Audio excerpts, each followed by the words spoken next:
Wall में hang होने के लिए। हाय एवरीवन, आज हम करने वाले हैं हमारे इस बोरिंग वॉल का अंतिम संस्कार। I mean decor guys. देखो, रोज इस बोरिंग वॉल को देख देख के मेरी आंखें तो बिल्कुल पक चुकी है। अब तो ये दीवार भी मेरे सपनों में आने लगी है गाइस। वैसे अपने हर स्टडी ब्लॉगर के पास या फिर क्राफ्टर के पास इस तरह तो वॉल ग्रेड फ्रेम देखा ही होगा। I'm sure देखा ही होगा, सिर्फ मेरे पास ही नहीं है। मतलब पूरी दुनिया ने खरीद लिया है, बस एक मैं ही बची हूँ जो अभी भी पुराने जमाने में जी रही हूँ। वाओ। और सच बताओ तो Amazon मेरे औकात से बाहर है and I don't want any heart attack, वो भी इतनी कम एज में। तो इसलिए सोचा चलो मैं खुद ही बना लेती हूँ। बाय द वे, आज मेरे हेयर को थोड़ा इग्नोर कर देना। So let's jump into the video. तो मैंने उठाया पुराने अखबार जिसमें अभी भी पिछले साल की ब्रेकिंग न्यूज जिंदा है, और अब इनकी बनेगी पेपर स्टिक्स, क्योंकि घर वाले न्यूज़पेपर कभी नहीं फेंकते, कभी काम आ जाएगा बोल के संभाल के रख देते हैं। अब बस न्यूज़पेपर को ऐसे रोल करना है एंड बिलीव मी गाइस, इसे परफेक्टली रोल करना उतना ही डिफिकल्ट है जितना यूट्यूब में कंसिस्टेंट रहना, वो भी मुझसे। क्योंकि एक साइड रोल कर तो दूसरी साइड खुलने लगती है, और अगर स्टिक बनाते वक्त टेढ़ी हो गई तो कॉन्ग्रेचुलेशंस, क्योंकि आप ऑफिशियली किंडरगार्टन क्राफ्ट लेवल पे वापस आ चुके हो। लेकिन trust the process crafty. Starting में सबकी स्टिक्स ऐसी ही लगती है जैसे हवा में हिलता हुआ एंटीना, पर थोड़ी देर बाद हाथ ऑटोमेटिकली पेपर रोल मशीन बन जाता है। अब इन सभी स्टिक्स को चिपकाएंगे ग्रिड पैटर्न में, पर उससे पहले इन पेपर स्टिक्स के एंड को थोड़ा सा ट्रिम कर देते हैं, क्योंकि अभी इनका हाल कुछ ऐसा है, कोई लंबा, कोई टेढ़ा और कोई तो अपने ही डायरेक्शन में निकला हुआ है। बस एक्स्ट्रा पार्ट को कट करना है ताकि सब स्टिक्स एकदम नीट और क्लीन लगे। अब बारी है इन सभी स्टिक्स को 1 बाय 1 चिपकाने का, एंड चिपकाने के लिए मैंने ग्लू गन का यूज किया है। और अगर आप भी ग्लू गन यूज कर रहे हो तो ध्यान रहे उंगलियां कम, स्टिक्स ज्यादा चिपकनी चाहिए।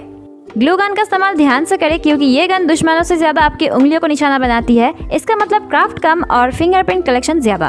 Now it's time for some gulabi magic, but उससे पहले जिस बाउल में हम पेंट पोर करने वाले हैं ना, उसको प्लास्टिक से कवर कर लेते हैं, क्योंकि ऑनेस्टली मुझे खुद नहीं पता बाद में ये कलर निकलेगा भी या बाउल परमानेंटली पिंक एडिशन बन जाएगा। By the way, I am using this पक्का वाला व्हाइट एंड रेड पेंट, जो कि मेरे पास काफी टाइम से पड़ा हुआ था, तो सोचा इसको ही मिक्स करके पिंक बना लेते हैं।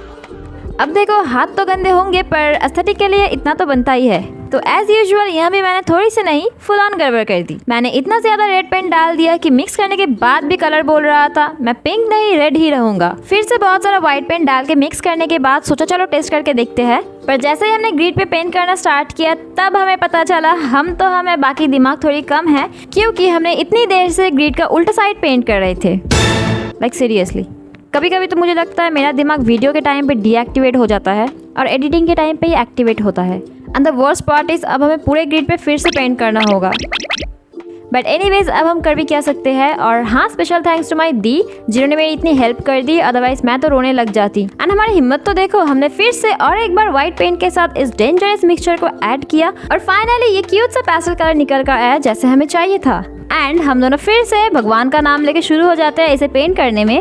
वैसे पता नहीं, मेरी दीदी को तो बहुत मजा आ रहा था वॉल ग्रिड को पेंट करने में, तो मैंने भी अपॉर्चुनिटी का फायदा उठाया और जानबूझ के मेरे से ज्यादा उसी से पेंट करवाया। अब बस इसे 24 आवर्स के लिए सूखने देते हैं।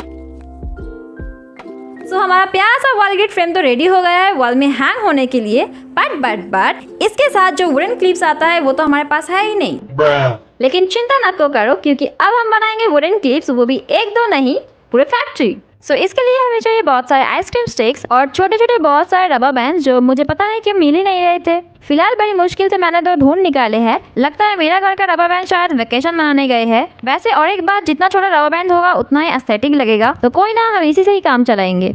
सबसे पहले आइसक्रीम स्टिक्स को मैंने इस तरह छोटा साइज में कट कर लिया है, एंड इसके बाद पेपर स्ट्रिप्स का एक टाइनी सा रोल बना लो।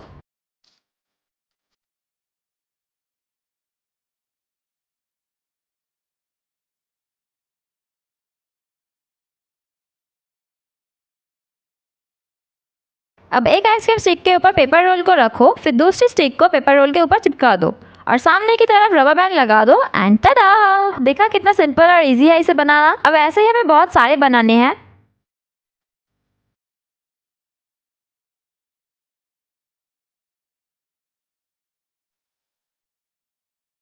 You're ugly, you are disgusting, I'm going to kill you, give me $200.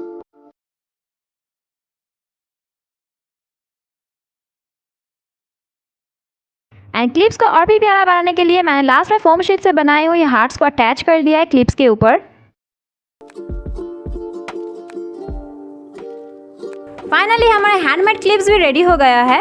और उनके साथ साथ मैंने बहुत सारे फोटोज के प्रिंट आउट्स भी निकाल लिए हैं ताकि इस वॉल ग्रिड को एकदम पर्सनल और क्यूट टच दिया जा सके। नाउ फाइनली अब हम करने वाले हैं हमारे इस वॉल का मेक ओवर गाइस। सो मेरे साथ साथ आप सब भी मेरी इस गरीब वॉल को अलविदा बोल दीजिए। अब देखो बुरा तो लग रहा है क्योंकि सालों तक इसने बिना कंप्लेन किए मेरे रैंडम ड्राइंग्स, फोटोज और टेप का बोझ जो उठाया है। अब आता है सबसे इम्पोर्टेंट पार्ट, पर सबसे पहले हेयर को टाई कर लेते हैं। एनीवेज ग्रिड को हैंग करने के लिए वॉल में नेल्स लगाना जरूरी है, अदरवाइज ये बेचारा तो 2 मिनट में ही नीचे आ जाएगा। और हाँ, नेल्स लगाते वक्त अपने हाथों का ध्यान जरूर रखना, अगर कंफर्टेबल नहीं हो तो किसी की हेल्प ले लेना। एंड फाइनली हमारा क्यूट सा pinky wall grid frame wall पर हैंग हो चुका है। And to be honest I feel so excited right now, मतलब इतनी सारी मेहनत और इतनी सारी गड़बड़ के बाद फाइनली ये वॉल पे लग गया है। अब चलो फटाफट इसे डेकोरेट करते हैं। बाय द वे क्राफ्टीज, मैं जितने भी क्राफ्ट इस वॉल ग्रिड पर लगा रही हूँ ना, इन सब का वीडियोस ऑलरेडी मेरे चैनल पर अवेलेबल है। तो अगर इनमें से कोई भी क्राफ्ट आपको पसंद आए, उन सब का ट्यूटोरियल आपको मेरे चैनल पर मिल जाएगा। और हाँ, लास्ट में लाइट्स ऐड करना बिल्कुल मत भूलना।